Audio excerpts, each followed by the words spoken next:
ओम शांति। आज 28 फरवरी 2022। आज शिव जयंती का शुभ पावन पर्व है, जबकि हमारे प्यारे शिव बाबा का अवतरण दिन है। तो बाप का अवतरण सो हम बच्चों का भी दिव्य जन्म होता है। तो ऐसे शिव जयंती के दिव्य जन्म की सबको बहुत बहुत बहुत मुबारक हो, हार्दिक बधाइयां हो। शास्त्रों के अंदर ये यादगार है कि शिव जयंती माना शिव और पार्वती का अलौकिक दिव्य विवाह हुआ। तो ये भी सही है कि शिव बाबा जब इस संसार में अवतरित होते हैं, तब हम सभी पार वतन में रहने वाली पार्वतियां शिव बाबा से आकर मिलती है और हमारा दिव्य अलौकिक विवाह शिव बाबा से होता है। तो दोनों रूप से अगर देखा जाए तो ये हम सभी का दिव्य यादगार है, चाहे दिव्य अलौकिक जन्मदिन कहो या शिव बाबा का अवतरण कहो या शिव पार्वती के अलौकिक विवाह, क्योंकि हम तभी उस बाप के, उस प्रियतम के प्रियतमा बन जाती है और वह ब्राइडग्रूम आया है हम सबको ले जाने के लिए। तो ऐसे शिव जयंती की सबको हार्दिक बधाइयां हो, बधाइयां हो, बधाइयां हो। आज की बाबा की मुरली में जिसमें बाबा ने कहा कि बच्चे, तुम अपनी राजाई स्थापन करते हो, लेकिन ये सतयुगी राजाई जो हमारी स्थापन होती है कैसे होती है? तो 3 चीजों के आधार पर होती है। एक है श्रीमत का बल, दूसरा है पवित्रता का बल और तीसरा है योग बल। जब बाबा कहे श्रीमत, पवित्रता की ताकत और योग बल इकट्ठा होता है, तभी तुम अपने लिए दैवी राजाई स्थापन करते हो। तो अब अपने अंदर ये दिव्य ताकत को बढ़ाना है और अपनी दैवी राजधानी में बहुत सुंदर पद को प्राप्त करना है। सुनते हैं बाबा के मधुर महावाक्य। ओम शांति। मीठे बच्चे, तुम्हें पढ़ाई से राजाई लेनी है।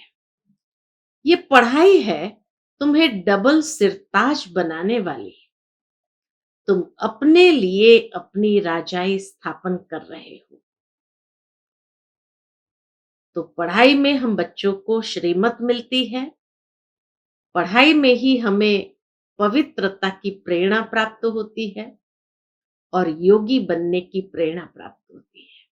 तो योगी बनो, पवित्र बनो और परमात्मा पढ़ाई से श्रीमत को अपने जीवन के अंदर धारण करो।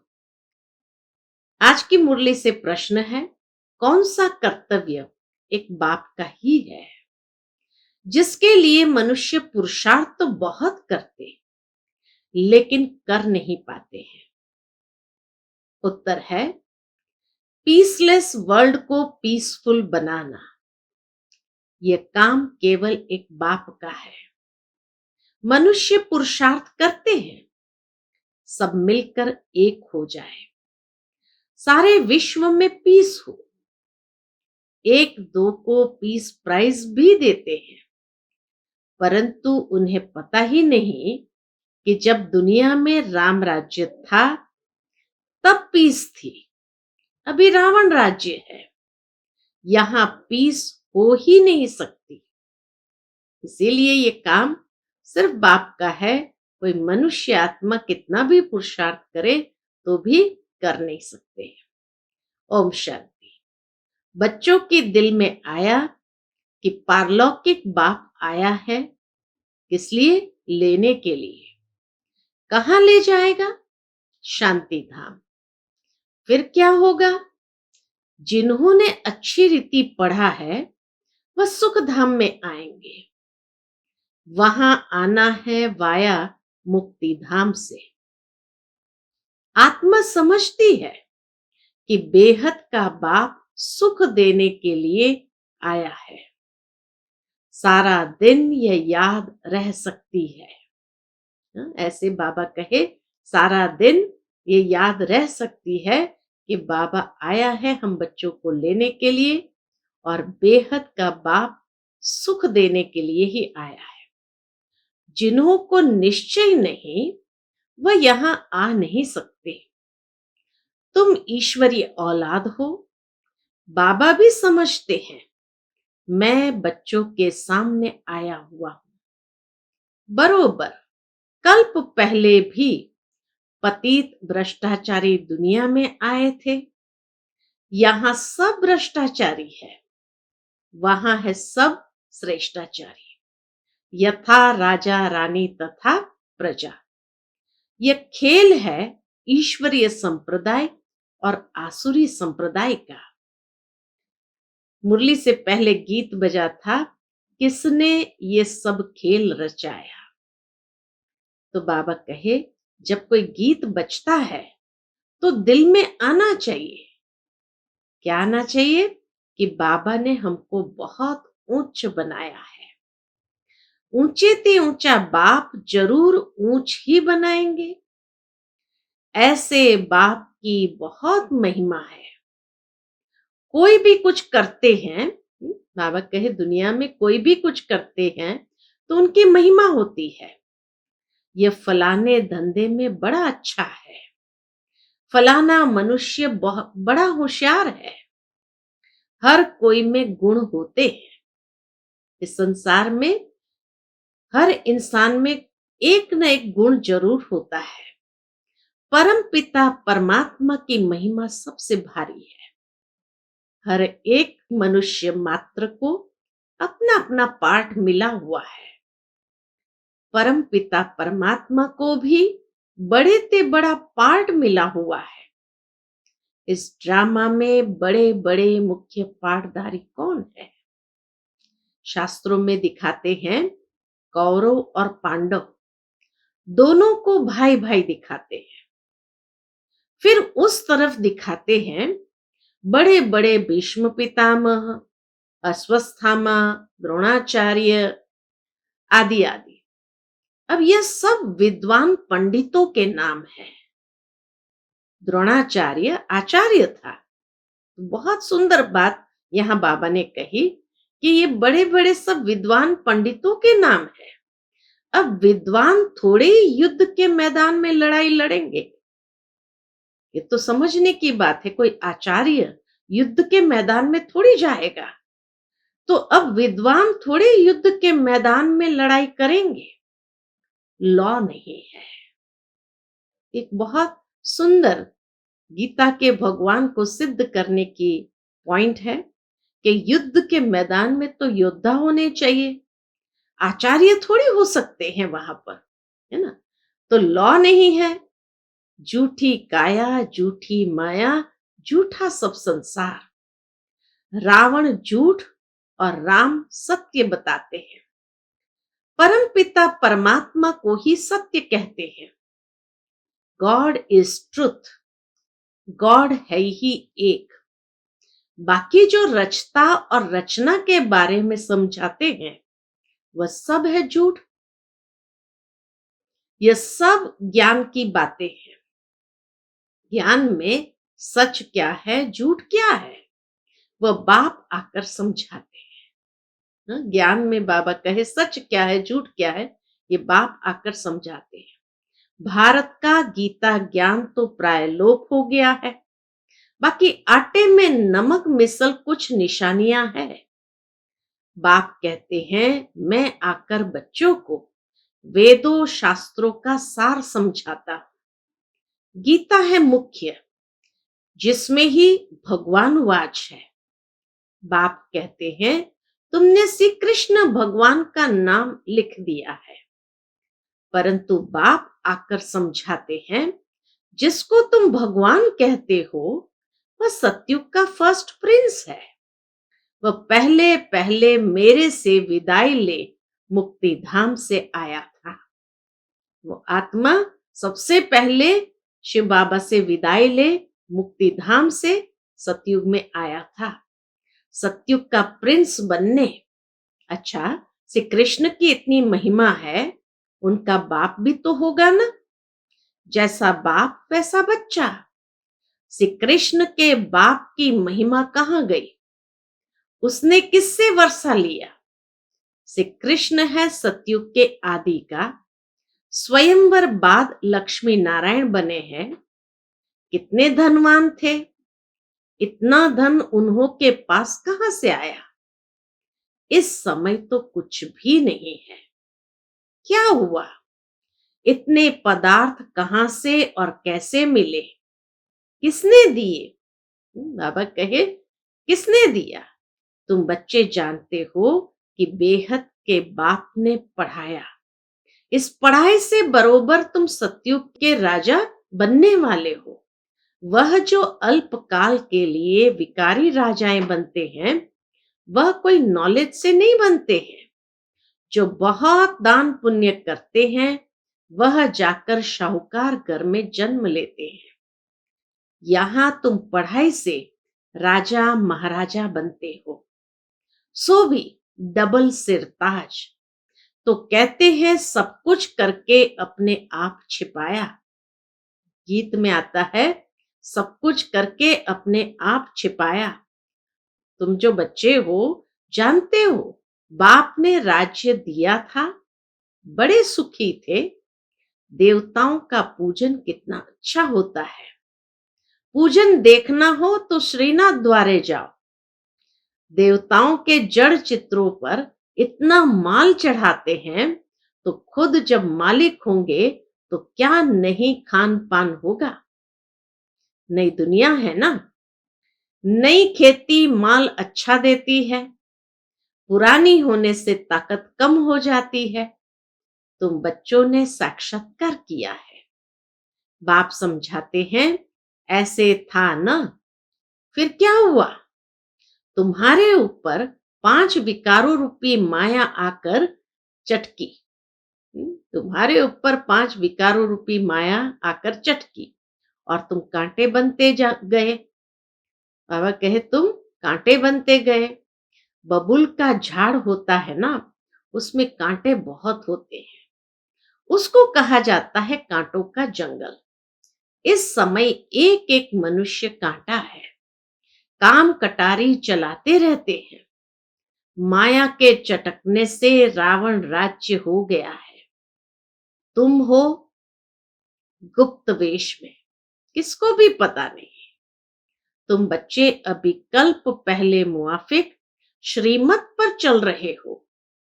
सिर्फ कल्प पहले मुआफिक नहीं, कल्प कल्प के मुआफिक।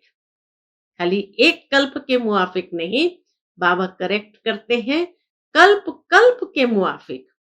तुम बैठ बाप से राजयोग की शिक्षा सीखते हो। तुम हो नॉन वायलेंस, तुम अननोन हो। तुम अपने को जानते हो, दुनिया तो नहीं जानती कि ये शक्तियां गुप्त रीति योग बल से विश्व पर अपनी दैवी राजाई स्थापन कर रही है। तुम हर एक अपनी बादशाही लेने का पुरुषार्थ करते हो। वह सिपाही लोग लड़ते हैं अपने बादशाह के लिए, परंतु तुम अपने लिए सब कुछ करते हो। सारी राजाएं अपने लिए सब कुछ करते हो। भारत को ही गोल्डन एज बनाते हो। जो जो बनाते हैं वही आकर फिर राज्य करेंगे। गोया तुम भारत की सेवा करते हो गुप्त। जो करेंगे वही फल पाएंगे। जो मेहनत कर राजा रानी व प्रजा बनेंगे, वही आएंगे। भारत में ही आकर राज्य करेंगे। तुम्हारी यहां है शिव शक्ति पांडव सेना। पांडव अक्षर पंडे पर है। बाप ने आकर समझाया है, मुख्य रूहानी पंडा मैं हूं। ब्रह्मा बाबा और शिव बाबा कहे, मुख्य रूहानी पंडा सबसे पहले शिव बाबा। पांडव में मेल्स भी है तो फीमेल्स भी है, प्रवृत्ति मार्ग है ना। बाकी लड़ाई की तो बात ही नहीं। शास्त्रों में तो क्या क्या बैठ लिखा है, कितने नाम दिखाए हैं। बाप बैठ समझाते हैं, ये सब ड्रामा की नूंद है। कहते हैं भक्ति से भगवान मिलेगा। भक्ति का फल देने यानी सदगति करना। भक्ति का फल देना यानी सदगति करना। तो भक्ति से भगवान मिलेगा, किस लिए?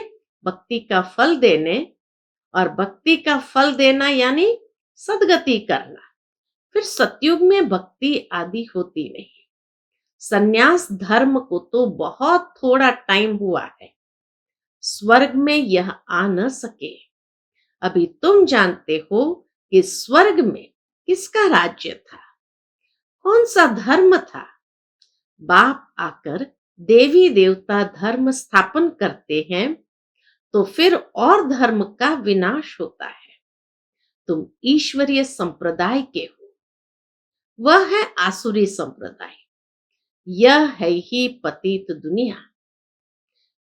अभी तुम सब कहेंगे हम ईश्वर की औलाद है। ईश्वर कौन है? वह निराकार शिव है, ब्रह्मा नहीं। लोग समझते हैं ब्रह्म ही ईश्वर है। अब ब्रह्म को परमपिता परमात्मा थोड़ी कहेंगे, अपने को ईश्वर कहते हैं। या तो कहेंगे ब्रह्म ईश्वर है, या तो फिर कहेंगे हम ही ईश्वर है, शिवोहम। नाम रख दिया है ब्रह्म ज्ञानी, कोई अर्थ ही नहीं। ब्रह्म महतत्व है, जहां हम आत्माएं रहती है। शालिग्राम भी कहते हैं, रुद्र यज्ञ जब रचते हैं तो परम पिता परमात्मा का बड़ा शिवलिंग और छोटे छोटे शालिग्राम बनाते हैं। परंतु ऐसे है नहीं। परमात्मा बड़ा और आत्माएं छोटी नहीं। उनको कहा जाता है परम पिता, परम आत्मा, सुप्रीम सोल, परम धाम में रहने वाली आत्मा। आत्मा याद करती है ऑर्गन्स द्वारा। अभी ये सब बातें तुम जानते हो। रचता और रचना के आदि मध्य अंत और मुख्य पाठधारी कौन है? कैसे पाठ बजाते हैं? कौन कितना जन्म लेते हैं? तो यह सब हिसाब होगा ना। परंतु इनमें भी जाने की दरकार नहीं। बाबा कहे कौन कितना जन्म लेता है, कितना पाठ बजाता है, एक हिसाब है, परंतु इस हिसाब में जाने की दरकार नहीं। बाप कहते बच्चे, यह है तुम्हारा धर्माऊ जन्म। संगम युगी है ही धर्माऊ युग, और इस धर्माऊ युग में हमारा है धर्माऊ जन्म। 84 जन्म तो ठीक है, यह है धर्माऊ कल्याणकारी जन्म। अभी हमारा कल्याण होने वाला है, इसलिए ये कल्याणकारी जन्म और कल्याणकारी युग कहा जाता है। इस संगम का किसको पता नहीं है। संगम को युगे युगे कहा है तो 4 संगम रख दिए हैं। बाप कहते हैं नहीं, बाबा कहते हैं नहीं, ये तो उतरती कला के। हर संगम युगे युगे नहीं आते हैं, यह तो उतरती कला के है ना। यह तो उतरती कला के हैं। सतयुग से त्रेता होगा तो 2 कला कम होंगी, फिर द्वापर से और कम हो जाएंगी, पतित बनते जाते हैं। यह है वैरायटी धर्मों का झाड़। कितनी भाषाएं हैं, कितनी अशांति है। अब तुम बच्चे जानते हो स्वर्ग में अशांति हो नहीं सकती। यहां बहुतों को पीस प्राइज मिलती है। पीस तो है नहीं, पुरुषार्थ करते हैं मिलकर एक हो जाए। पोप भी कहते हैं कि वननेस हो जाए। सभी ब्रदर्स है, परंतु आपस में बनती क्यों नहीं है? सभी ब्रदर्स है, तो बाबा कहे आपस में बनती क्यों नहीं है? उन्हों को ड्रामा का तो पता ही नहीं है। जब दुनिया में एक राम राज्य था तो पीस थी। अभी तो रावण राज्य है, अनेक धर्म है। अब इस पीसलेस को फिर से पीसफुल बनाना एक बाप का ही काम होगा ना। यह तो दुनिया का प्रश्न है ना। वर्ल्ड के फादर को फुरना रहेगा ना। बाप कहते हैं मैं ही वर्ल्ड को पीस में लाता हूं। भारत में पीस थी ना, पीसलेस आत्माओं को वापस घर ले जाते हैं। वर्ल्ड की पीस के लिए वर्ल्ड गॉड फादर को आना है, उनका ही पार्ट है। तो कहते हैं सब कुछ करके अपने आप छिपाया। सबको सुख शांति दे करके फिर छिप जाते हैं। ऐसा छिप जाते हैं जो सतयुग त्रेता में भी कोई नहीं जानते, द्वापर कलयुग में भी कोई नहीं जानते, जब तक खुद न आकर अपना परिचय दे। देवताएं भी नहीं जानते, अपनी आत्मा को जानते हैं, बाकी रचता को नहीं जान सकते। देवताएं अपनी आत्मा को जानते हैं, बाकी रचता को नहीं जान सकते। बाप कहते हैं यह नॉलेज प्राय लोप हो जाती है। यह जो इतने मंदिर शास्त्र आदि बने हैं सब खत्म हो जाने हैं। भक्ति मार्ग की एक चीज भी नहीं रहती। भक्ति मार्ग की एक चीज भी नहीं रहती है। अभी बाप कहते सिर्फ मुझ एक बाप को याद करो और सबसे ममत्व मिटाओ। सन्यासी तो ऐसे कह न सके, उनका है निवृत्ति मार्ग। पावन से पतित, फिर पतित से पावन तुमको बनना है। सन्यासी का भी ड्रामा अनुसार पाठ है। यह न हो तो भारत और ही दुखी हो जाए। मुख्य बात है ही पवित्रता की। पवित्रता के आधार से ही थमाया। पवित्रता की ताकत से तुम पतित सृष्टि को पावन बनाते हो।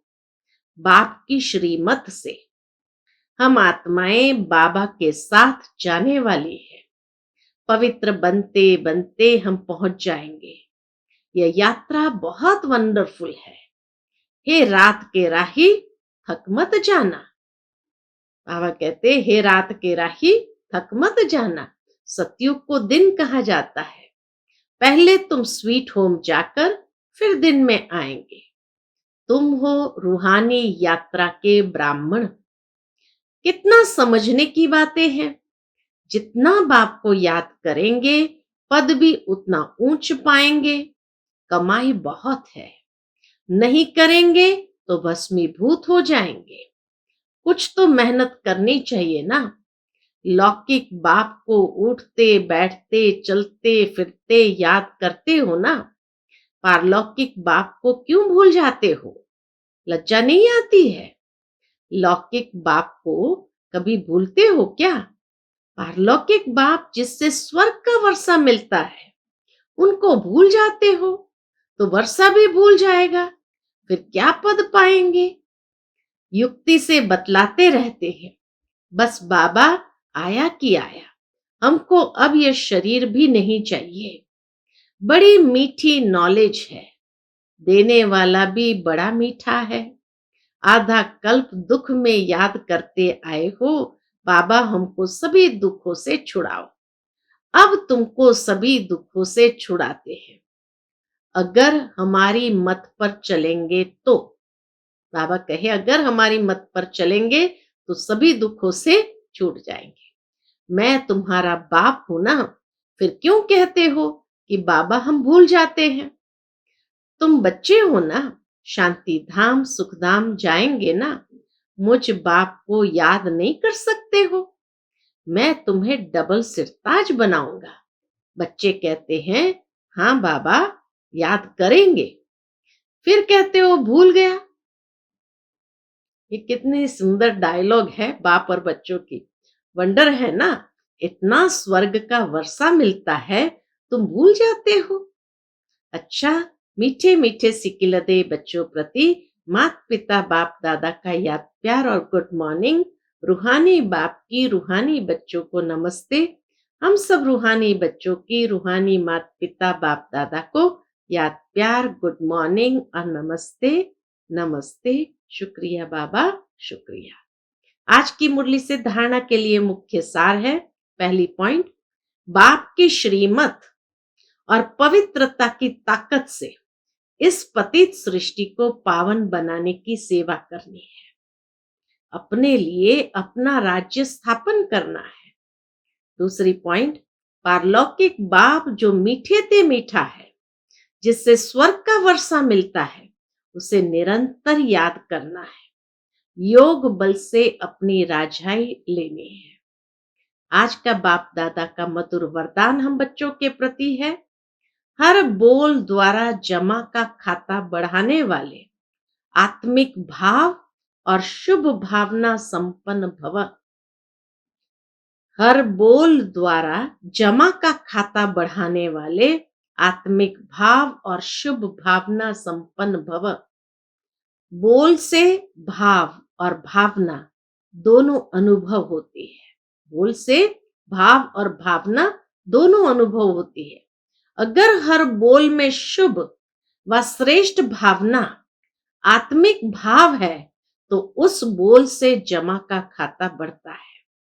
यदि बोल में ईर्ष्या, हसद, घृणा की भावना है, किसी भी परसेंटेज में समाई हुई है, यदि बोल में ईर्ष्या, हसद, घृणा की भावना किसी भी परसेंटेज में समाई हुई है, तो बोल द्वारा गंवाने का खाता ज्यादा होता है। समर्थ बोल का अर्थ है जिस बोल में प्राप्ति का भाव का वसार हो। समर्थ बोल का अर्थ है जिस बोल में प्राप्ति का भाव व सार हो। अगर बोल में सार नहीं है तो बोल व्यर्थ के खाते में चला जाता है। आज का स्लोगन है, हर कारण का निवारण कर सदा संतुष्ट रहना ही संतुष्ट मणि बनना है। हर कारण का निवारण कर सदा संतुष्ट रहना ही संतुष्ट मणि बनना है। अच्छा, ओम शांति।